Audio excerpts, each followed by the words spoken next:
like to welcome to the studio Candy Ambulance. Hi, guys. Hello. Good morning. Can you let us know a little bit about the band? How would you describe your style of music? Oh boy, like alternative pop grunge. I think that about covers it. That works. And you guys are from New York, Yeah, Yes. like upstate. and you played a benefit show yesterday, Yep. right? Yeah. How did that go with Good. the current conditions? Great. I mean, considering all the stuff going on, it went really well. They had to move the venue super last minute, which put a whole wrench in everything. But Renee did a great job. She was able to find a really good sound guy, and it worked out awesome. Shout out to Brandon. Yeah. He was cool. Yeah. Hold on one second. I want to shout out his company. I've got a card in here. Yeah, he somewhere. really was good because it's a kind of a strange space to have music in, just because it's like a one open room, and I'm not sure what the walls were. But Yeah, Brandon Johnson at Fox Valley AV. Hire that guy. Yeah. Yeah. He was great. put on by Renee. I believe her last name is Millard. Am I right? I believe so. Yes. Art. Okay, cool. Yeah. Okay, good. I got the confirmation. Sorry, Renee, who is running for city council at the moment. So we'll plug her too. And the Girls Rock, the Fox City Girls Rock Foundation. That was super cool. That was the whole basis of this tour, was to come out for that. Renee asked us last year when we played Mile of Music if we wanted to do this event, and we were like, hell yeah. To me, it's particularly important to me just because I remember being really scared when I was a teenager, really intimidated. Even up until a couple years of being in Candy Ambulance, I was afraid to like plug in on the floor of a guitar shop because I didn't want the guys working there to judge me, or like I felt like I was going to be measured. And I've had some horrible things reinforce that idea. Like one guy at a Guitar Center pulled me out of the actual amp that I own at my house, like their showroom version of what I own, to plug me into like this tiny little 10 amp. And he was like, it's got a drum machine in it, and like starts playing fucking drum machine, and I was like, this isn't really happening. But Jesse actually got him pretty good. I was playing this little Jackson Pink Flying V. It was like a small, like a tinier guitar. I don't know what they're called. Right. But he was like, he looks at Jesse and he's like, you gonna buy her that Barbie guitar? And Jesse was like, she makes more money than I do. I'm not buying her shit. Do you find that kind of attitude is still kind of prevalent even today? Like, has it gotten any better? Because you guys have been playing for five years now.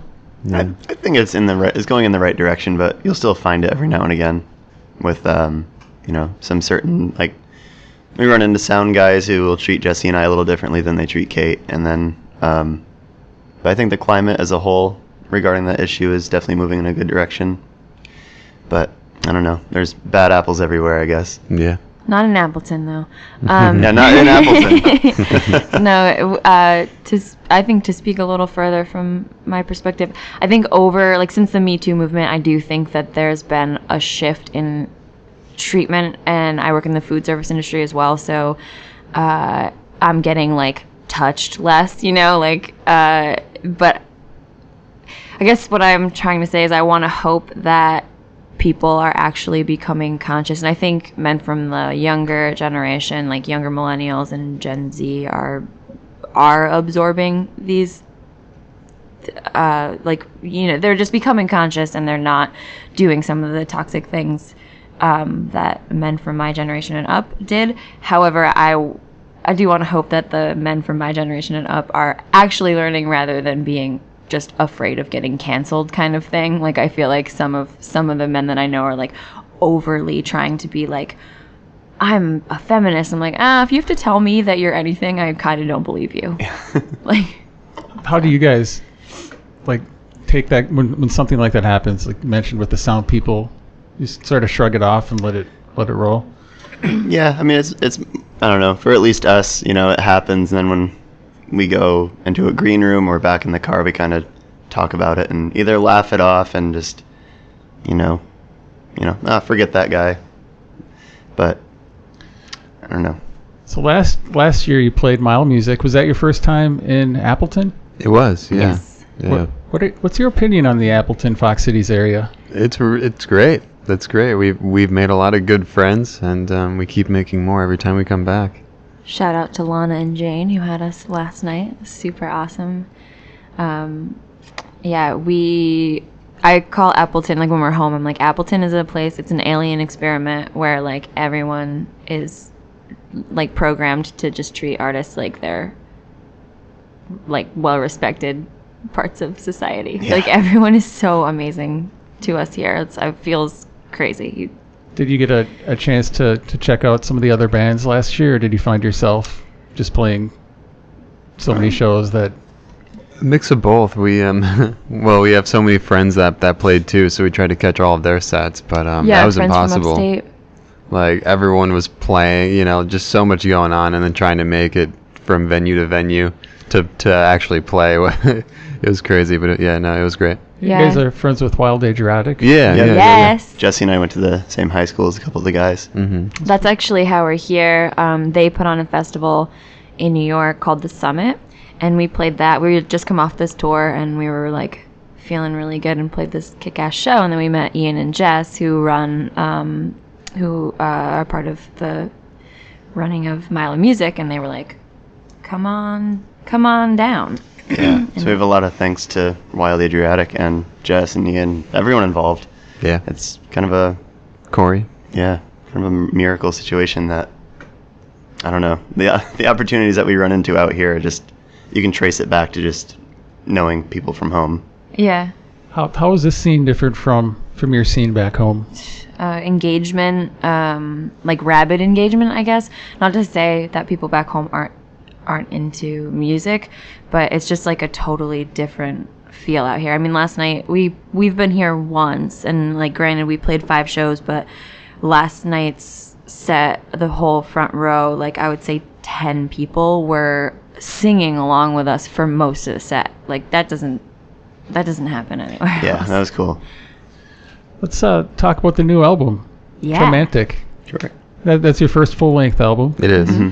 and you worked with Tommy Stinson on that. Oh Mhm. yeah. How did Tommy affect the sound? Did you guys have the songs completely written before Tommy got involved, or did We he did, most of them? yeah. We had the songs. He produced them, so his input, he kind of like cut things up, and like mid playing he'd be like, I don't like that, and it was kind of jarring. I think the best thing about that whole experience is that he really just like shook us up. He was like, we practiced to a metronome, we wanted to record to a metronome. He was like, F that. He took away my pedals, like I couldn't play through my pedals. Did you get to play through your pedals? Nope. Yeah, so like what we're totally used to, I couldn't play my guitar. He handed me this Telecaster, and I had never played one before, and I was like super uncomfortable because the bridge is different, and it's like you don't want to be completely uncomfortable when you're recording. And I was like, I don't want to play this. The strings are old, and I don't like it. And he was like, it's 67 Telecaster. You will play it, and you will like it. Like basically was just his answer, instead of like facing it to, which was cool. He got us to look at each other. He's in the middle of the room. You can hear him on some of the tracks, like stomping, like conducting us in the middle of the room. And it was like, in the moment we were like, is this gonna sound good? And we love the finished product. It was awesome. How's his personality? 'Cause he kind of strikes me as being a moody guy. He's like the sweetest person on earth. Like, of course, we're all a little nervous when we initially met him, and he kind of called us down to Hudson, New York, which is like 40 minutes south of where we live in Troy. And he was just kind of like, well, come down and see if we like each other first before we decide on anything. So the first initial meeting was kind of like, all right, let's be cool. And then within like a half hour, we're getting drinks and laughing. And then within an hour, he's like, all right, so when are we starting? When are we going to, when's the Let's first book let? it. Yeah. So, yeah, I've said in a different interview that it quickly went from like, okay, Tommy's a celebrity, now he's like a mentor, a collaborator, and now he's just our friend that we can, have dinner with every once in a while. So he's just endlessly funny. Oh my God. So much energy. If his Instagram is awesome, if you're feeling like a new follow, he's so good. How did that work with Jesse? Doing your Do you do the weekday or the spray album, or did? Yeah. Spray album. So is that kind of weird having Tommy all of a sudden do it? Yeah. No, it was totally weird. Did you What's just that? completely disconnect, or did you still? I wish I was able to. No, I did not totally disconnect. I still had quite a hand. He was okay with that? I think. What's that office quote? Everything you would do, I would do the opposite, or something like that. Like, Jesse. Right. Like just watching him, like I could see Jesse's face, like. I was like pulling my hair out the whole time. But it's just different methods. Different methods for sure. Yeah. And he's got a great ear for performing, so he knew how to bring that out of us. Are you gonna your next? I don't want to look too far ahead, but your next album, are you going to have somebody else do it, or are you gonna go back to doing it? I would love to have him in the producer role for. Yeah. Like the vocal takes on Traumantic, I think, are some of my personal bests. And the boys went home, and it was just me and Tommy doing those, and he kind of like.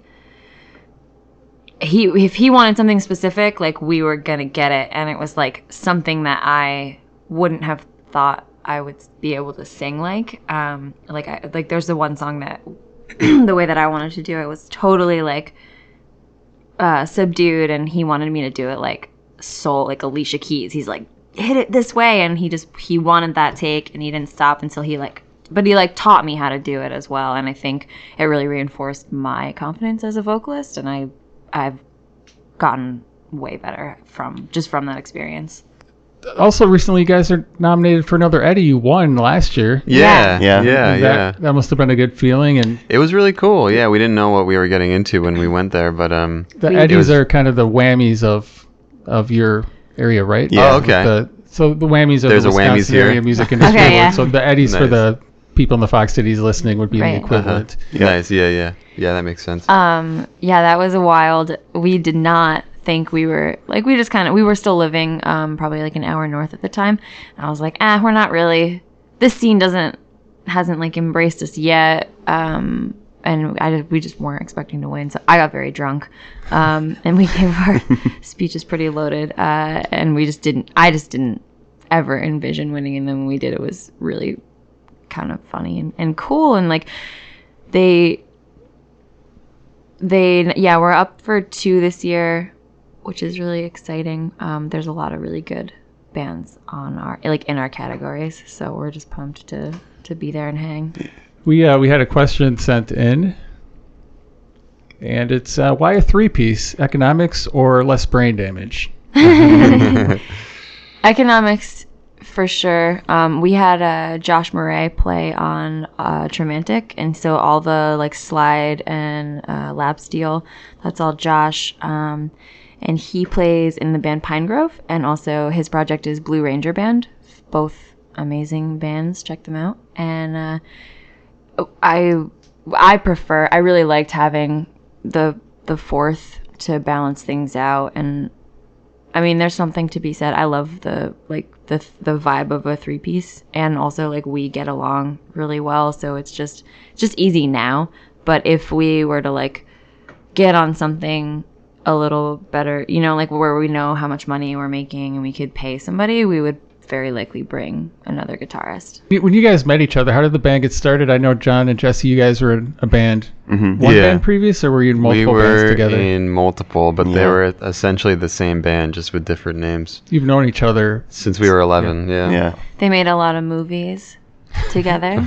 Yeah. John and Jesse Productions, I think. What were they about? Nothing. You can find them on YouTube if you really want to. They're really dumb. Under John and Jesse Production? Yeah. We're just kids, just like with a video idea, and like after school, Jesse would come to my house, I'd go to his house, and we just, with a little digital video camera, just I don't know, ridiculous stuff. And then as we got older, we kind of slowed down on that, but like, I don't know.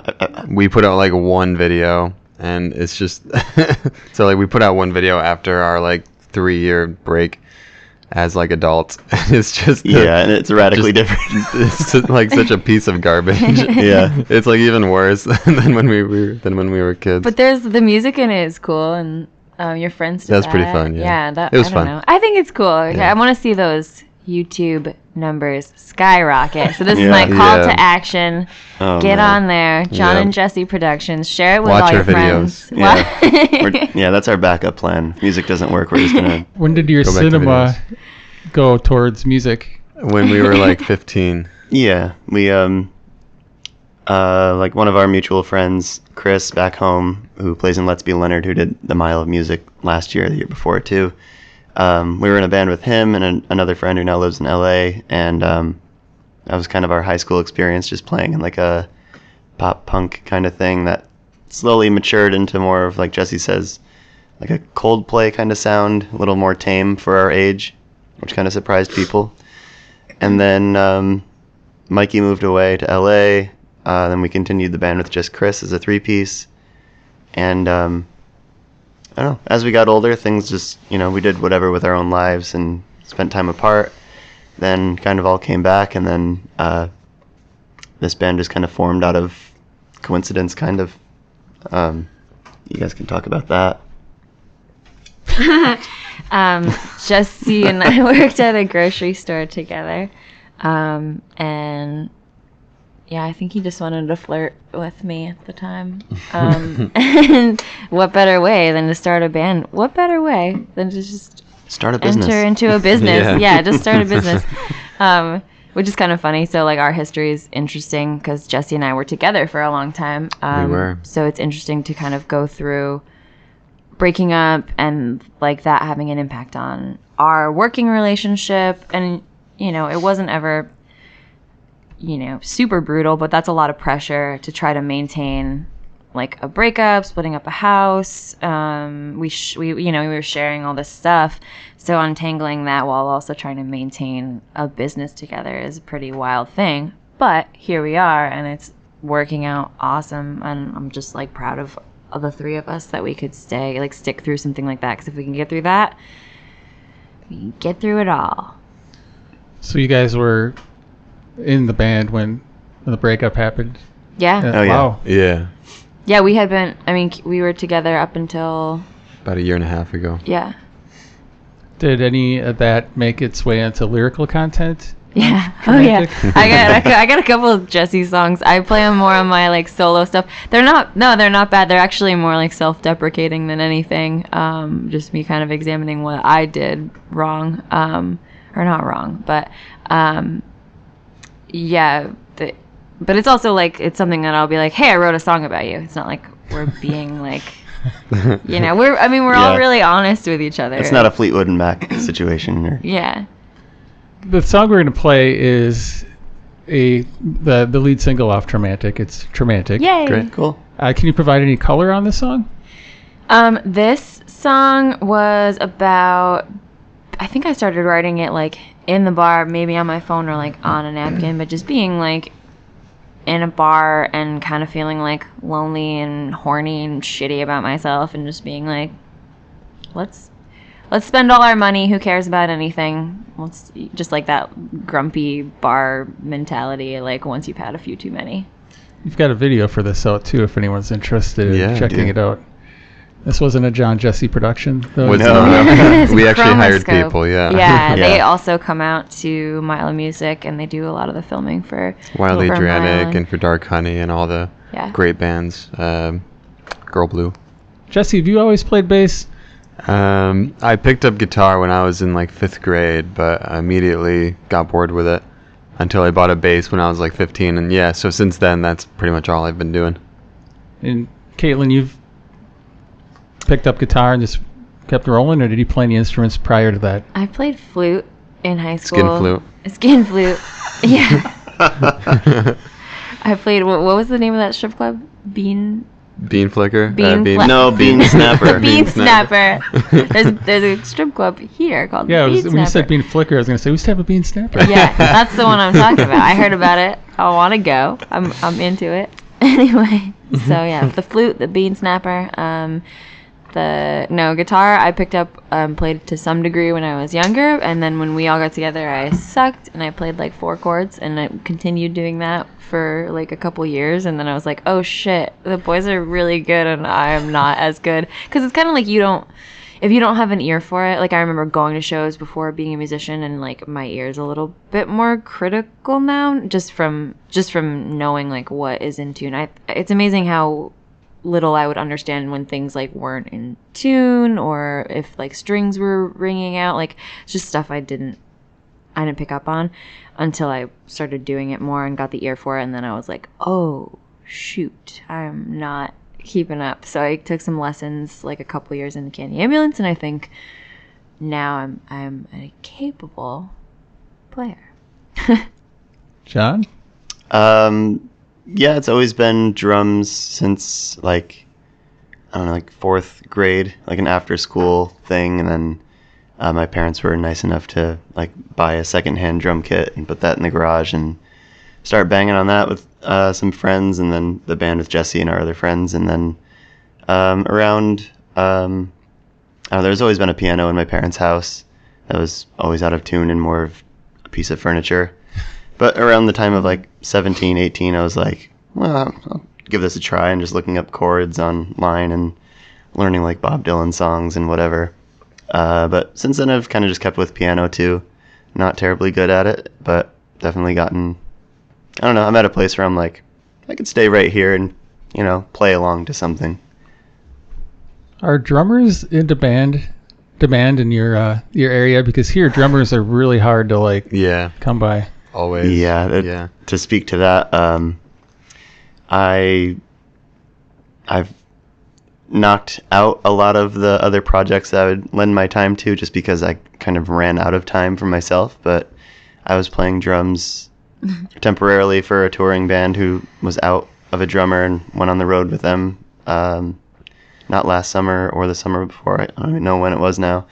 But yeah, I'd fill in for people. Then I was in a project back home called Mr. Cancelled, which was like post-punk, just like sloppy, crazy stuff. That, I don't know, got a lot of attention, but it was just something that I didn't have time to like put toward rehearsing all the time.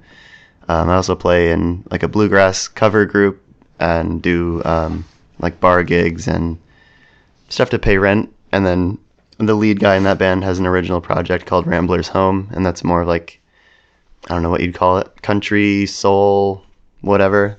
So we do some live shows back home. I don't know. Oh, there's another group called Gay Twin, which is me, another drummer, a bassist, and a guy on synth. And it's just experimental improvisation noise. We don't rehearse. We just book a show every once in a while.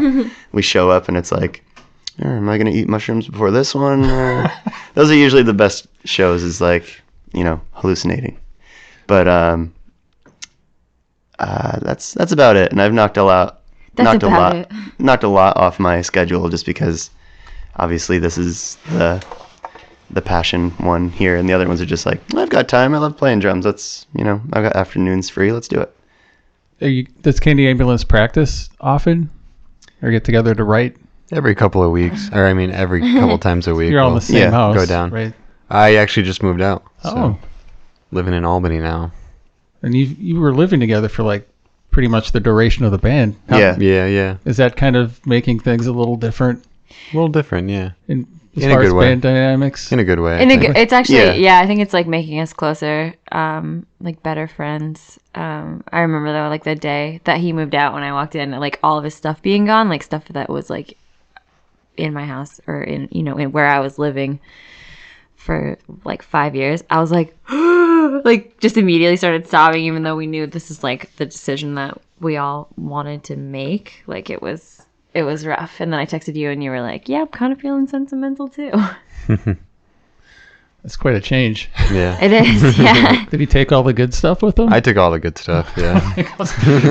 No, I have like nothing. I like to have a lot of stuff, so it's nice. I'm very happy. What's the big music in your area? Is there one music that dominates a different style? Depends on what town you're in. Yeah. Troy actually has a lot of diversity like on the music scene. There's a lot of stuff going on. Yeah. There's a lot going on there. If you go like a half hour north to Saratoga, it's all like jam band and a lot of cover bands during the summer and stuff. Go up to Glens Falls, It's a little more rock based. Troy, yeah, is very well rounded. Yeah, there's like a lot of singer-songwriters. There's some indie. I don't know. I guess we're grunge. There's a lot of hip hop, and there's a decent amount of almost anything you can imagine. Yeah, and everyone's really damn good. Really, yeah, no, a lot of talent. It's like, I don't want to say intimidating, but it's like, I don't know, like. Does it make you want to step your game up even more? Yeah, Always, it's definitely a motivation to like keep with it and collaborate with other people and like find, like that was a part of like playing drums for a lot of people is just like, you find out what else is inside you that you can say musically, and it's like, if you don't try, you'll never know what's in there. I had a thought this morning, because we came out and we played last night, and a lot of people came out, and it was like just super crazy to know that it was just this one other time that we were here, and that got people motivated to come and see us, even like despite the current climate and despite the fact that it moved around and it wasn't necessarily like right in town. Like when we first came here to Mile, I was feeling like, okay, this is the time that I've got to like really prove myself. And then I saw all these other people and I was like, oh my God, they're so much tighter than we are. I'm like screwing up my chances. I'm not where I want to be. And then, and yesterday I felt the same exact way. Even though we're tighter, we've been working harder. I know we've improved. And I was kind of like, okay, maybe you were good enough then, but like taking every opportunity and being like, how can I improve on it? Like, trust that you're good enough in the moment, but then also know that there's always like that next step you can take. It was just kind of it was a fun thing to think about. We got a question. Ooh, all right. What are your interests on the road during the downtime? I think I might be reading this a little weird. What are your interests on the road during the downtime? Record stores, museums, or drinking? We like to go to hotels and watch TV. Watch crime shows. We listen to crime podcasts. We are all like super silly and weird, and I think like making like stupid videos is probably one of our biggest things that we do. Like if you check out our Instagram stories, we just got a TikTok, which if you would like to feel 100 years old, get a TikTok and be like, what I've are heard these? of this TikTok. What are these kids doing? It was so weird. We've made like 5 videos and they're just complete nonsense, and they're getting like so many views, like more views than we get on the social media platforms that we've been working on for 6 years. And this was just like within a day, like just, and I'm looking and it's like all younger people, and they just follow like everyone and watch all these movies. So TikTok has kind of been a fun experiment.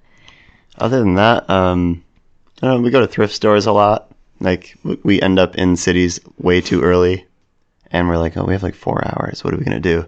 So we'll go to like coffee shops, go to thrift stores, and like buy funny clothes and sunglasses and stuff like that. Gone to a few record stores as well, but mainly when we do have the downtime, it's just kind of like I want to like swim in a pool and take a nap, watch TV. Hotel time. Yeah, and there's always like friends' houses too, where it's like we'll go and just like get like we don't even see we just go and get sucked into like sitting in front of the TV. Like it's like, but that's such a nice recharge because you're constantly but interacting with people.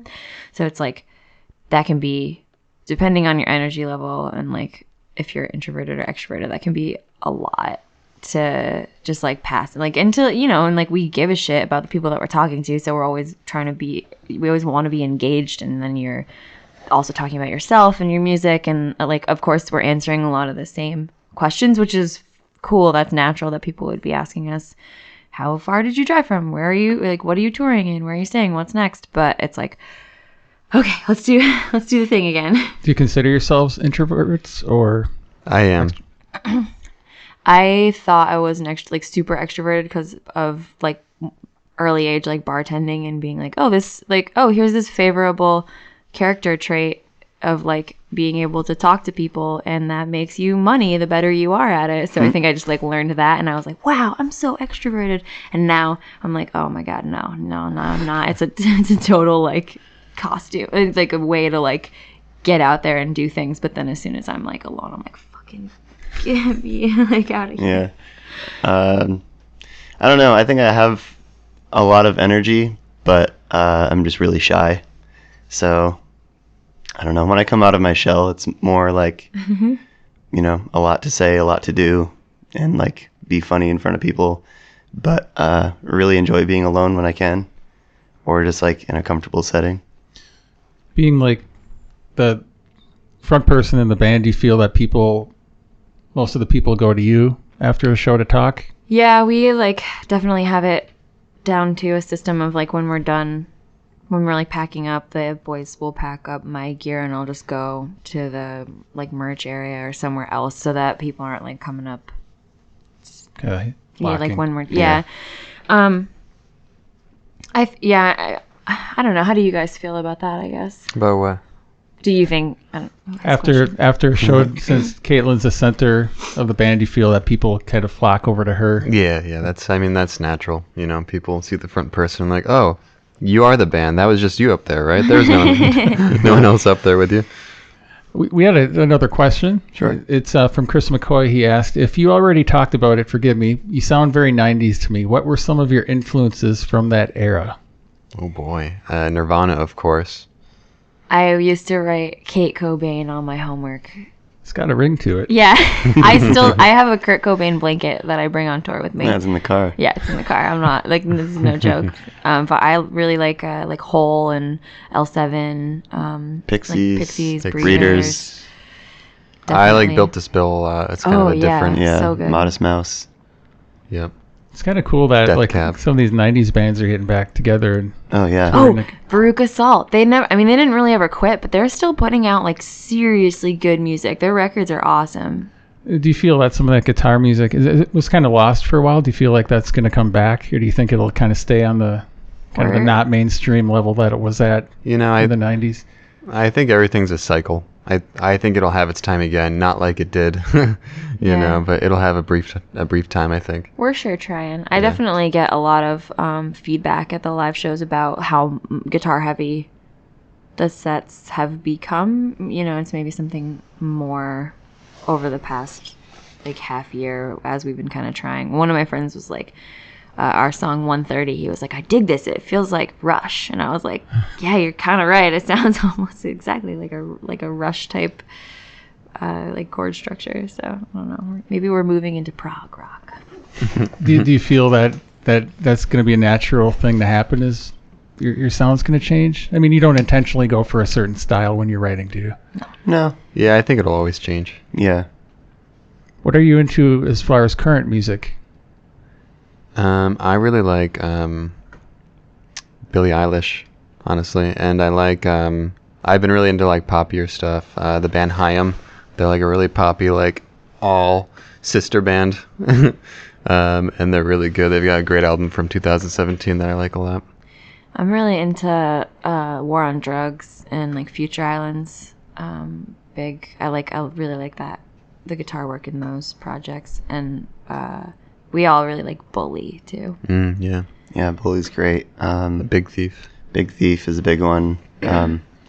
We mentioned our friend Josh plays in Pine Grove. We know all those guys, so Pine Grove's a big one. I don't know, just things that catch our ear, I guess. I listen to so many podcasts that I'm like guilty of, you know, when I'm driving, it's usually I'm listening to a podcast about whatever, and it's just like, man, I haven't listened to music in like 3 days. What's wrong with me?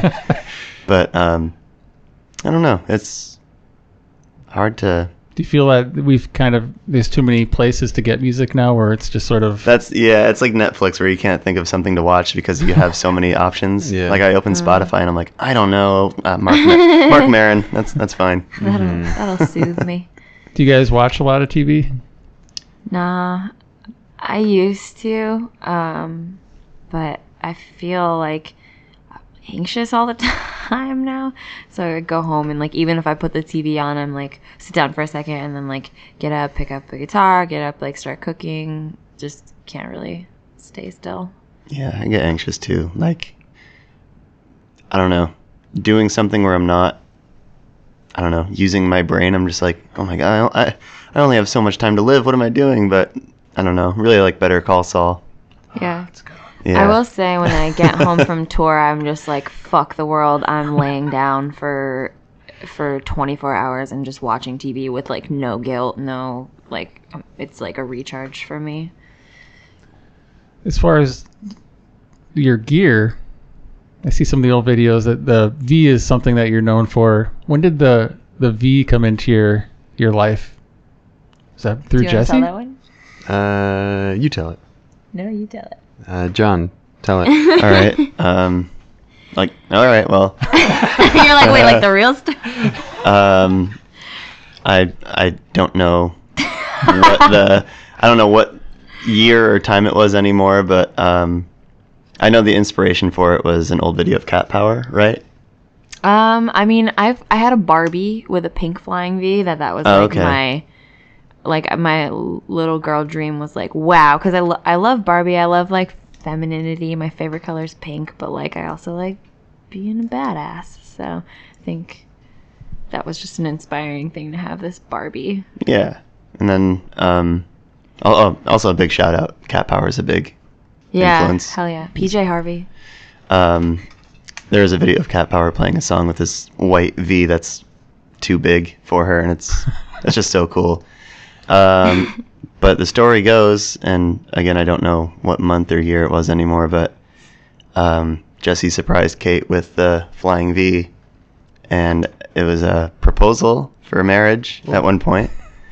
And like instead of a ring. Yeah, instead of a ring. It was fucking rad. It was really rad.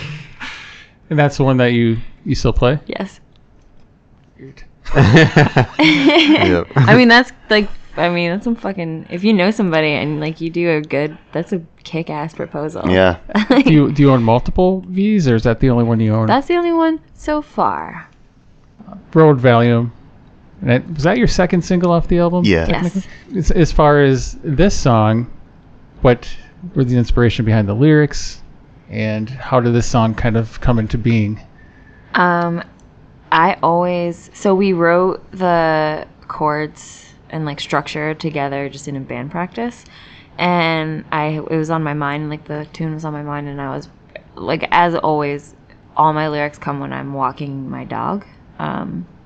And so I was like, just started humming that, like, I'm in bed with everybody. And I, like, at the time meant it like, I was like, oh, this is like me being like, I'm sleeping with everybody. What a cool lyric. And then when I really thought about it, I was like, actually, like, it's kind of like when you go home and you're like, oh, what energy are you bringing with you? Like, everybody that you know kind of like washes off on you. We're so interactive, even with like our phones. So you're just always taking all this energy with you, and like how often do you like sweep it out, kind of thing.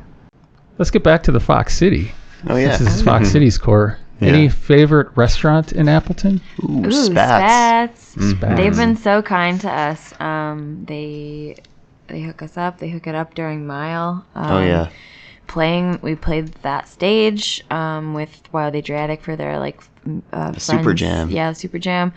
That was crazy. As soon as we went in yesterday to have dinner, and Julie, I believe is the owner's name, she was immediately like, Candy Ambulance, what time is your set tonight? Like, it's just like above and beyond just niceness. Yeah, I love that. so nice. It's probably not even above and beyond for her. She's just genuinely a great person. Like, that was fun.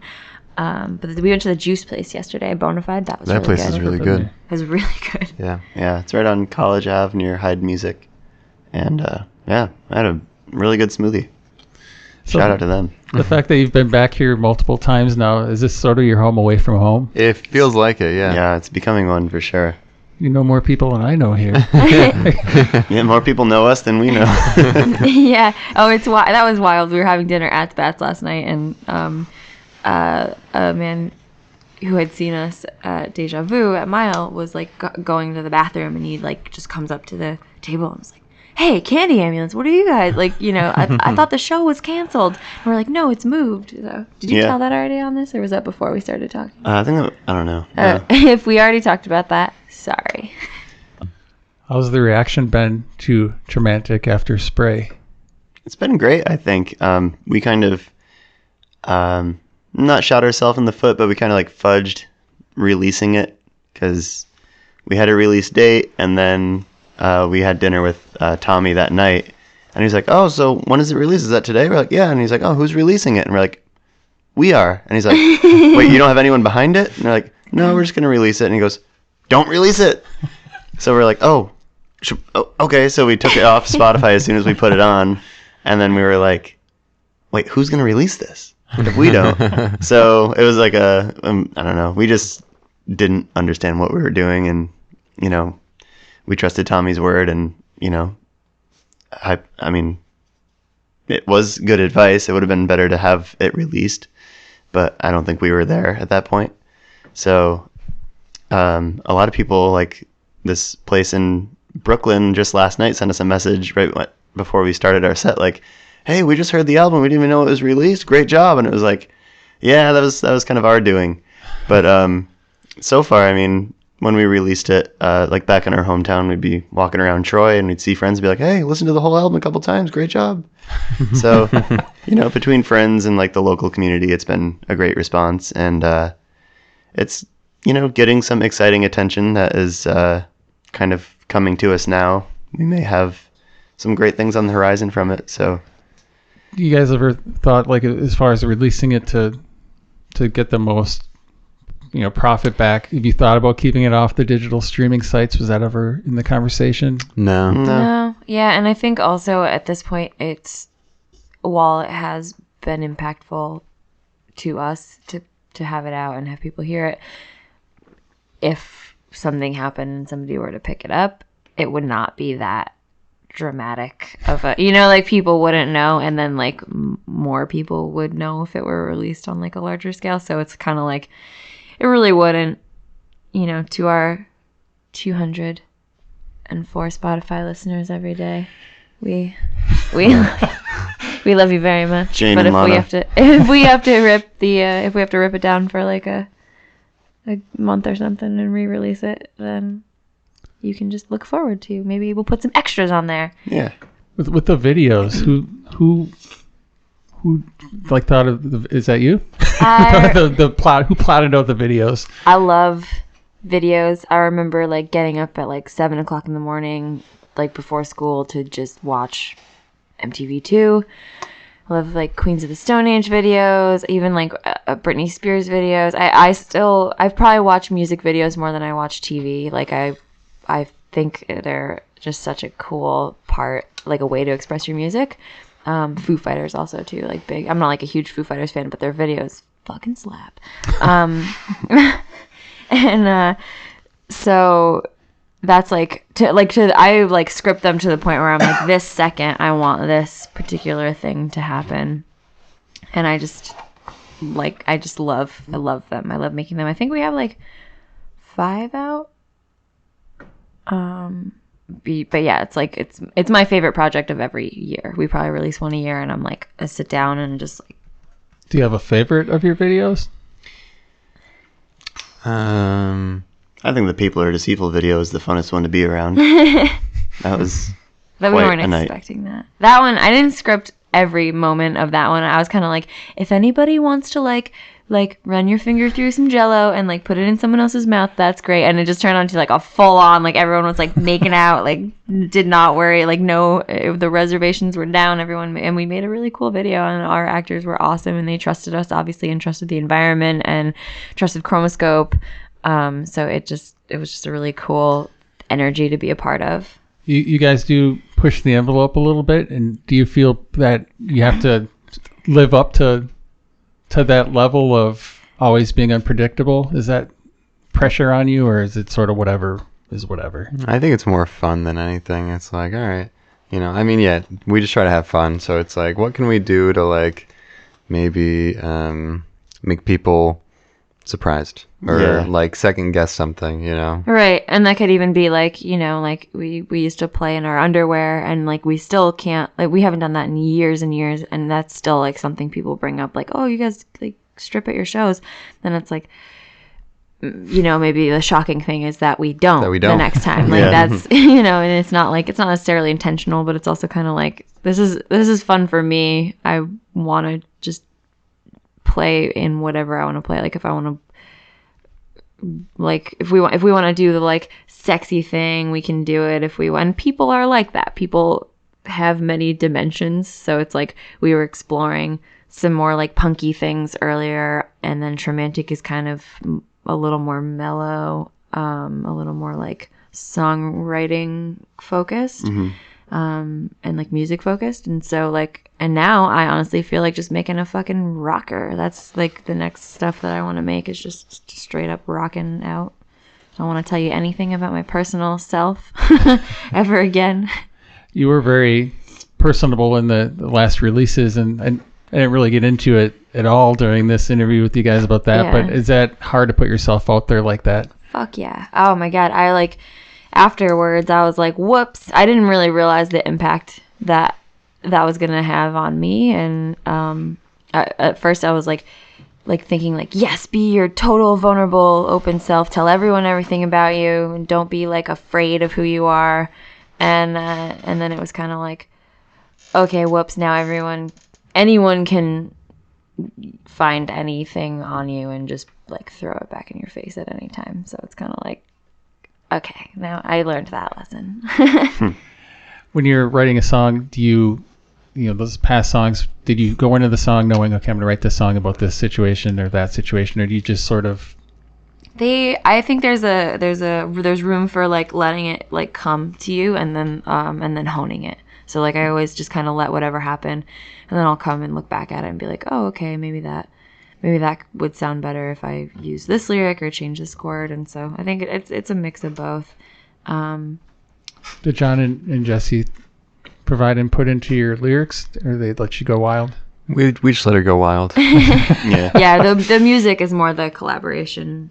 And piece. Jesse, you've never been like, Kate hasn't written something where you're like, nah, I'd rather you not have that lyric in there. No, yeah, I just let her do whatever she wants. I mean, I don't know, it's not that I let her do whatever she wants. Well, I think that's my contribution. So, and they trust me, you know, to for do sure. the job that Absolutely. that I enjoy the most. But I do think, I will say, like Traumantic, like a lot of my friends and people that are close to me listen to it, and they're like, woof, that's just like 40 minutes of just kind of misery. And I'm like, yeah, you don't really want to pop off a record like that. Like, I feel like this is like, it was like kind of like a realization of like, okay, put some like pop shit on there, and don't be like super dark for an entire, I'm really proud of it. I think it's like, an entire work, but also I'm just like, what a bummer at this point. Did you have a favorite show at Mile Music last year? Because you did the Alley. Boy. You played the Alley Project. Yep. You played at the Riverview Bar, and you played at Deja Vu, right? The three? And we had Bent Keg. Bent Keg. And behind, what was the other one? The one behind the Castle place was the Alley Project. Okay. Yeah. We played 5. I know we played 5. Were they all different as far as feeling? I really like Deja Vu. Me too. I love Deja Vu. And I also like the Bent Keg a lot. Bent Keg was also really fun. That one was great, just to see people like outside, you know, like because they have the garage doors, like or windows or whatever that they opened up, and that was like really wild seeing like people walking by and stopping, and like it made the whole thing look like way bigger too. Like you're just like, whoa. Mm-hmm. And you guys had a limited edition poster they did as part of a poster project. Chad Brady, the wonderfully talented. You might recognize his mural work on what Ambassador and Fleshman's, I think. Yeah. He's got a David Bowie. Yeah, there's a few around town. You guys must know the Bowie.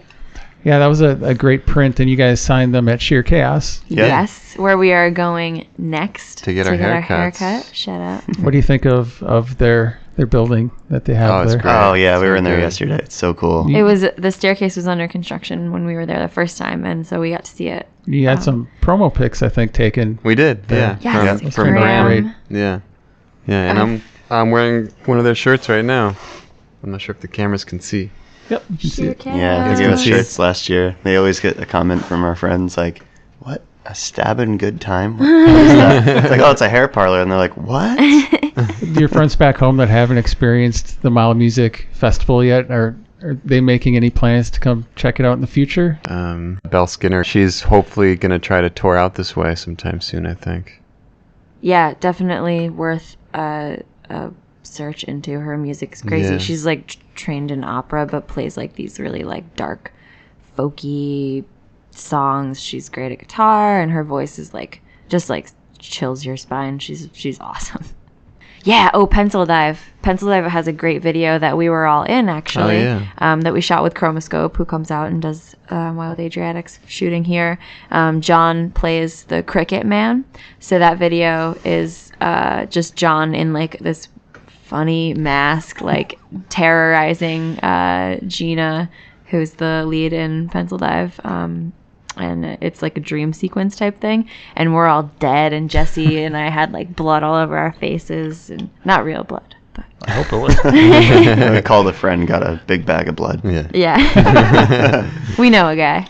I appreciate you guys doing this show. Thank you for having us. We appreciate you doing this show. This is Yeah, awesome. this is awesome. The pleasure was all mine. Yeah, hopefully we can link up again if and when we come back. Yeah.